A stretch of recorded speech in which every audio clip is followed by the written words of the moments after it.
Next, we're going to add to the light brown and the gray and the green shades we already have on here by adding in some gray. At this point, we're going to go from our sponge to our brush. And this is just to make more vertical lines along the face. And this is going to lead towards that pruning effect I was telling you about earlier.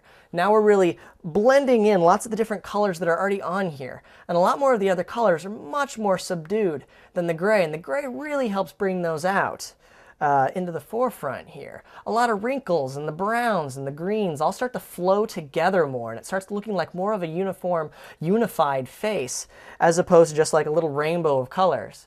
So, and again, this like top to bottom motion helps with this, get the pruning wrinkled effect. This guy's been out in the desert laying in a sarcophagus for 3,000 years. He's not going to look, normally decomposed. He's going to be horribly dried out. Skin's going to be flaking off.